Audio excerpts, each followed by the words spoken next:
Se puede definir el cultivo sin suelo como aquel que se hace fuera de su ambiente natural, el suelo. Este sistema surge de la necesidad de optimizar el uso de recursos como el agua o los fertilizantes, evitar problemas causados por plagas y enfermedades del suelo. Las primeras noticias sobre estos sistemas datan del siglo XVII, pero no será hasta principios del siglo XX cuando se desarrollen con fines comerciales, evolucionando hasta los sistemas que hoy en día conocemos. Poco a poco se introducirían otros sistemas como los sacos de cultivo con sustrato. Hoy en día, en España existen de 4.500 a 5.000 hectáreas en el sudeste español dedicadas al cultivo sin suelo, localizadas principalmente en Granada, Almería, Murcia, aunque se está extendiendo a otras zonas como Huelva para el cultivo de fresa. Los sustratos más empleados son lana de roca, perlita o fibra de coco. Este sistema no solo ha dado lugar a una mejora del manejo en los sistemas de cultivo, sino a la generación de una serie de industrias auxiliares, como pueden ser los plásticos, sistemas de riego, sustratos, etc. Hay varias razones por las que se empezaron a introducir estos sistemas de cultivo, pero la más importante era evitar los problemas de enfermedades del suelo que aparecieron en las zonas de cultivo debido a una sobreexplotación del terreno. Al emplear estos sistemas y olvidarnos del suelo, estos problemas se reducían e incluso desaparecían. Existen distintas clasificaciones de los sistemas de cultivo sin suelo. Aquí emplearemos la propuesta por Windsor y Schwartz en 1990. Cultivos en agua. Cultivos en sustrato. Sustratos inertes. Sustratos orgánicos naturales.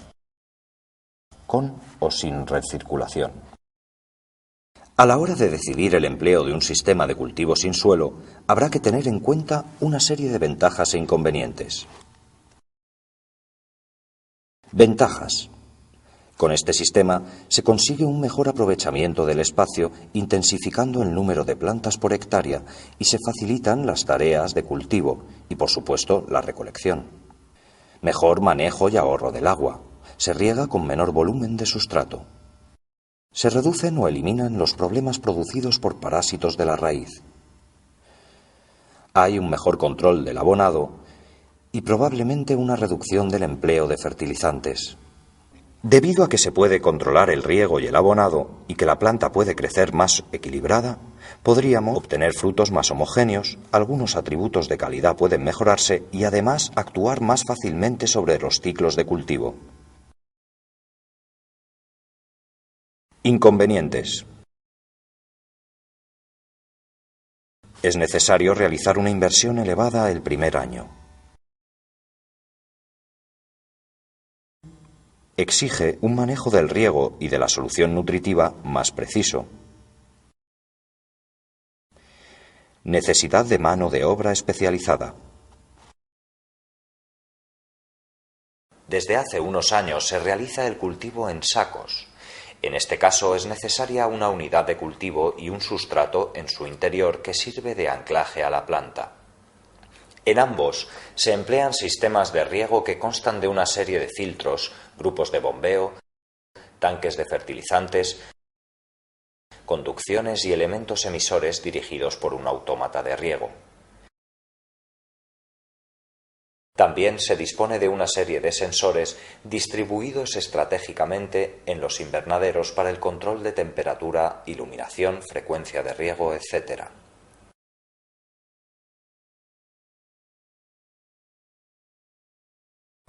La unidad de cultivo es el elemento encargado de contener el sustrato donde se desarrollan las raíces de la planta. Su forma y volumen es muy variado. Los más extendidos están fabricados con plástico blanco por el exterior y negro por el interior. Aunque también se pueden emplear bolsas de plástico negro, canaletas rígidas, incluso macetas. A la hora de elegir el contenedor se ha de tener en cuenta entre otras cosas que aquellos de mayor dimensión en el plano horizontal tienen una mayor retención de agua. En cambio, los de mayor dimensión en plano vertical poseen una mayor inercia térmica y son más fáciles de rellenar. El sustrato se puede definir como un material sólido distinto del suelo natural de síntesis o residual, mineral u orgánico, que, colocado en un contenedor en forma pura o en mezcla, permite el anclaje del sistema radicular, desempeñando por tanto un papel de soporte para la planta.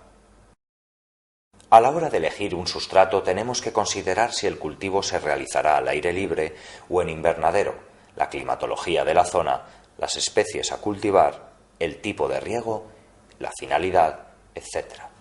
Es difícil encontrar el sustrato ideal, pero como mínimo debe reunir una serie de características físicas, químicas y biológicas, como pueden ser una alta porosidad, baja densidad aparente, elevada capacidad de retención de agua fácilmente disponible, pH entre 5,3 y 6,5, buena disponibilidad de nutrientes, capacidad de intercambio catiónico adecuada, ser antiséptico o biodegradable, entre otras.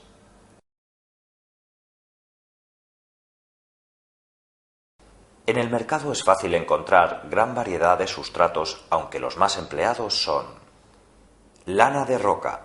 Es un sustrato inorgánico de origen mineral. Su fabricación se realiza a partir de roca basáltica, piedra caliza y carbón de coque, que se funden a 1600 grados centígrados.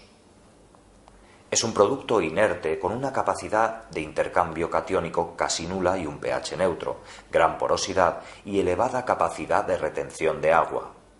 Se presenta en distintos formatos: microplugs, tacos y planchas. Perlita. También es un sustrato inorgánico de origen mineral. Procede de un silicato alumínico de origen volcánico que se somete a temperaturas de 1000 grados centígrados y se expanden hasta formar un material particulado. Tiene baja densidad aparente y elevada porosidad, pH neutro y capacidad de intercambio catiónico prácticamente nula. Se comercializa con distintas densidades y tamaños de partícula, tomando denominaciones de A13, B6, B9 y B12 en función del tamaño de partículas y de su densidad. Fibra de coco. Es un sustrato orgánico que procede, como su nombre indica, del coco. Tiene gran capacidad de retención de agua, 3 o 4 veces su peso, buena porosidad y baja densidad aparente. Posee alta capacidad de intercambio catiónico y gran estabilidad. El mayor problema que presenta es la gran variabilidad de sus características según su procedencia. Para su transporte se compacta, por lo que es necesario hidratarla antes de realizar la plantación para que adquiera su volumen real. Si lo que se está haciendo es cultivo en sacos, cuando se colocan por primera vez, se realizan cortes en la base de las bolsas por donde se evacuaría el exceso de solución nutritiva, evitando que el agua se estanque y produzca problemas de asfixia radicular u otros. Si se emplean sacos de cultivo en más de una campaña, será necesario hacer una desinfección previa. A la vez que se colocan los sacos de cultivo, se instalará el sistema de riego.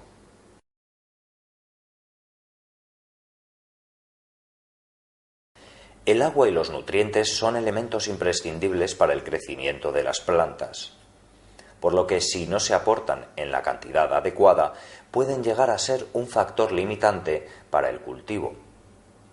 Estos aportes se realizan a través del sistema de riego. Todo comienza en la balsa de riego donde se almacena el agua. Se recomienda que esté tapada con un plástico negro para evitar la proliferación de algas y patógenos. Una tubería conduce el agua al cabezal de riego, formado por un conjunto de elementos que sirven para tratar, medir, filtrar, comprobar la presión e incorporar los fertilizantes al agua de riego. El primer elemento que nos encontramos habitualmente es un filtro de arena encargado de eliminar, entre otras, las partículas de naturaleza orgánica. A continuación nos encontramos el equipo de fertirrigación, que consta de varios tanques para los fertilizantes y un tanque para el ácido empleado para regular el pH de la solución nutritiva. Van conectados en paralelo a la red de distribución, seguidos por los inyectores que introducen la solución nutritiva en la red de riego. Y para finalizar, los filtros de mallas o de anillas se encargan de retirar las partículas inorgánicas o restos de fertilizantes.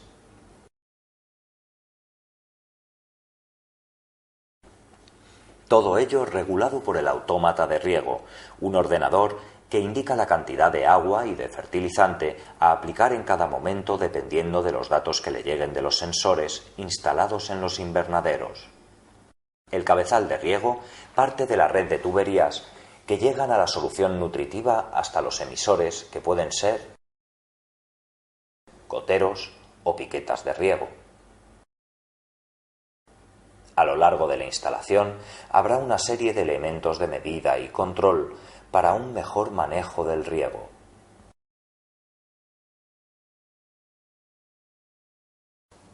Para una correcta formulación de la solución nutritiva, en el cabezal de riego se instalan sensores de pH y conductividad eléctrica que regulan la entrada al tanque de ácido y de la disolución madre al tanque de mezcla. Ya en el invernadero se instalan una serie de elementos de control para recoger información del cultivo y de las salidas de drenaje para así poder ajustar la solución nutritiva en cada momento. El gotero de control permite verificar la cantidad de solución nutritiva que llega a la planta midiendo el caudal de un gotero. La bandeja de drenaje es una bandeja que recoge el drenaje de 1 o 2 unidades de cultivo, donde se mide el volumen, composición cualitativa, pH y conductividad eléctrica. Permite conocer lo que ha tomado la planta comparándolo con los datos de la solución de partida. Los sistemas abiertos o con solución perdida son aquellos en los que la solución nutritiva no empleada por la planta se deja circular libremente al suelo.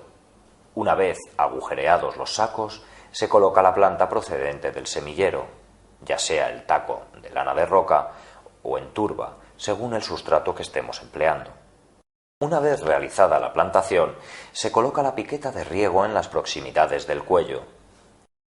Cuando el sistema radicular ya esté desarrollado, la piqueta se aleja de las proximidades del cuello para que el aporte de la solución nutritiva esté lo más cerca del sistema radicular. A medida que van creciendo, las plantas se entutoran alrededor de una cuerda. Según el grado de tecnificación de la explotación, se emplean distintos sistemas, desde el tradicional tipo choza con sus variaciones hasta el entutorado holandés, donde el tallo puede llegar a alcanzar varios metros de altura. Para obtener buenas producciones son necesarias las siguientes operaciones de cultivo: podar, conducir la planta, deshojar y despuntar al final del cultivo. Una de las operaciones más importantes es la recolección, que se realiza de forma manual, eligiendo los frutos con un estado de maduración adecuado para que llegue a nuestras casas en las mejores condiciones. Para finalizar, recordar que en este sistema la solución sobrante no se recupera, va al suelo. Es necesario, si cabe, un conocimiento de las necesidades de agua y fertilizantes de la planta. En cultivos sin suelo generalmente se trabaja con bajos volúmenes de sustrato, con poca reserva de agua, por lo que un error puede tener consecuencias fatales. El sistema puede ser contaminante cuando se evacúan los drenajes al suelo. La inercia térmica de los sustratos es menor que la del suelo, por lo que los cultivos están más expuestos a los cambios ambientales. En los sistemas con recirculación, a diferencia de los sistemas abiertos, donde la solución sobrante se drena o filtra en el subsuelo sin que el cultivo vuelva a tener contacto con la misma, la solución sobrante se vuelve a incorporar, total o parcialmente, al sistema de fertirrigación del cultivo. Su principal objetivo es preservar el medio ambiente, sin perjudicar el rendimiento y la calidad de los productos obtenidos.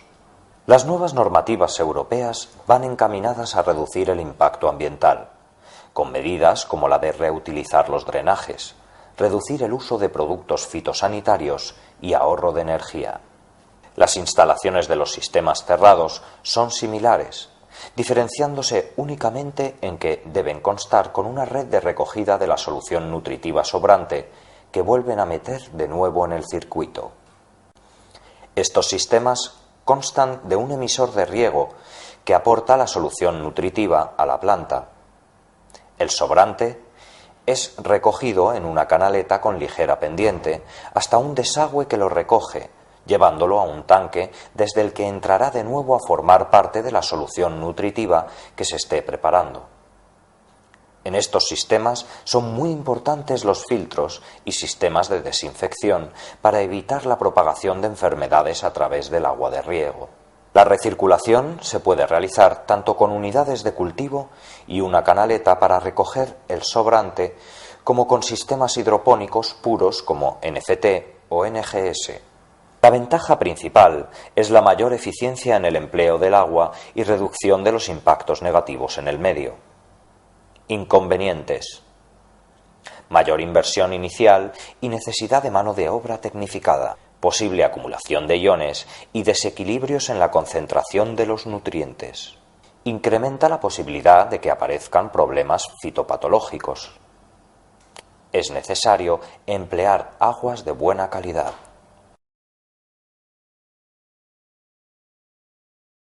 Un sistema cerrado puede ser el NGS, que podemos calificar como sistema hidropónico puro con recirculación.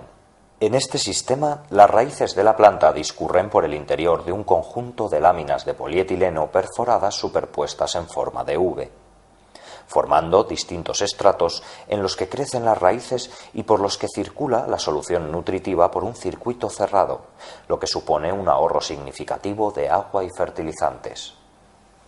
Desde que la solución nutritiva sale por el goteo hasta que llega a la lámina colectora, recorre un largo recorrido donde se pone a disposición de la planta agua, nutrientes y oxígeno a la vez que se recogen los iones no asimilados y los compuestos excretados por las raíces.